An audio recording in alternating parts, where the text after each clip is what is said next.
تو مالدار کسے کہتے ہیں؟ جس کے پاس 52.5 تولہ چاندی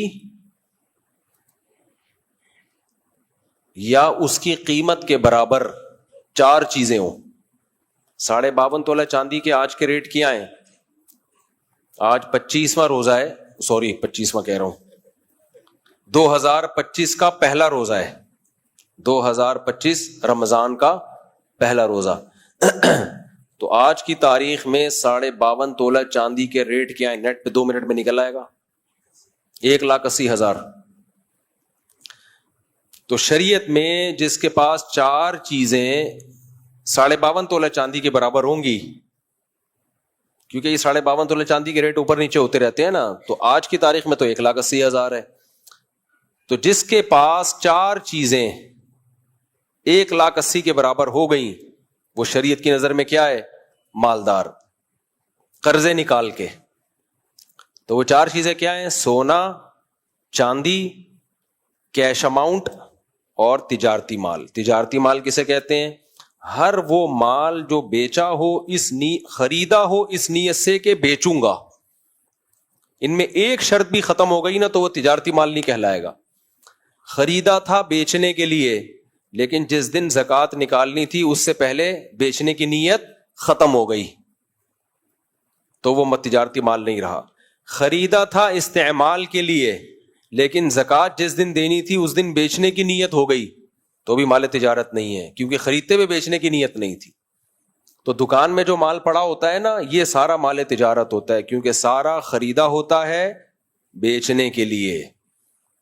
اس طرح اسٹیٹ ایجنٹ جو پلاٹ خریدتے ہیں بیچنے کے لیے، یا آپ اسٹیٹ ایجنٹ کو بولتے ہیں یار خرید اور بیچ، کمیشن رکھ لے اور بیچ لے، یا آپ بس بیچنا خریدنے کی نیت سے، خریدنا بیچنے کی نیت سے. ہر وہ چیز جو بیچنے کے لیے خریدی گئی ہو وہ کیا کہلاتی ہے؟ تجارتی مال. آپ نے چوزے خریدے بیچنے کے لیے کہ بڑے ہو کے بیچ دوں گا، مال تجارت ہے. آپ نے مرغی خریدی کہ انڈے دے گی، چوزے بیچوں گا، یہ مال تجارت نہیں ہے.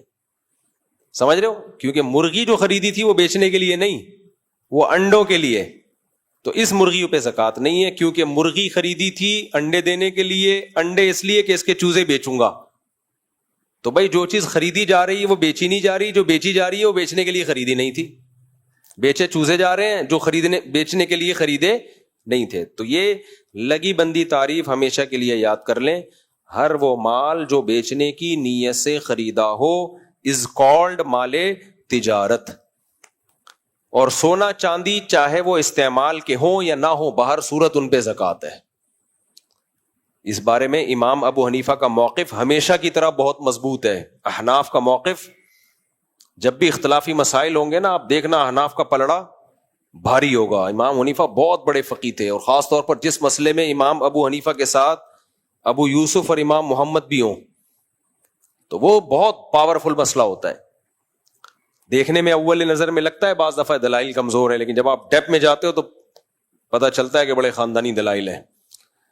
تینوں امام کسی میں جمع ہو جائیں تو امام ابو حنیفہ کبھی یہی رائے ہے کہ زیور استعمال کا ہوگا تو بھی زکوٰۃ ہے، استعمال کا نہ ہو تو بھی زکوٰۃ ہے. ویسے استعمال کی چیزوں پہ زکوٰۃ نہیں ہوتی، لیکن سونے اور چاندی پہ ہوتی ہے. زیور نہیں، یعنی سونے اور چاندی کے زیور پہ ہوتی ہے. اور چاندی کا زیور بھی اگر وہ استعمال کا بھی ہے تو بھی زکوٰۃ ہے. اور اس کی دلیل ہے صحیح حدیث ہے، نبی صلی اللہ علیہ وسلم کے پاس کچھ خواتین آئیں، ان کے ہاتھ میں سونے کے کنگن تھے. آپ صلی اللہ علیہ وسلم نے فرمایا کیا تم اس کی زکوٰۃ دیتی ہو؟ انہوں نے فرمایا نہیں. فرمایا کیا تم یہ چاہتی ہو کہ اللہ تعالیٰ تمہارے ہاتھ میں قیامت میں اس کے بدلے میں آگ کے کنگن پہنائے؟ تو یہ صحیح حدیث ہے.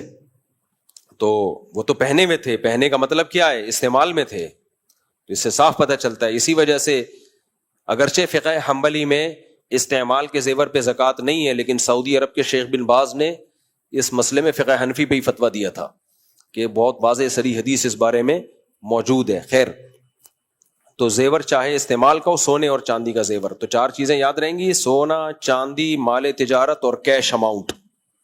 یہ 4 چیزیں 1,80,000 کے برابر، یا 3 چیزیں یا 2 یا 1 چیز بھی ہو گئی تو آپ نے وہ تاریخ کیا کر لینی ہے؟ نوٹ.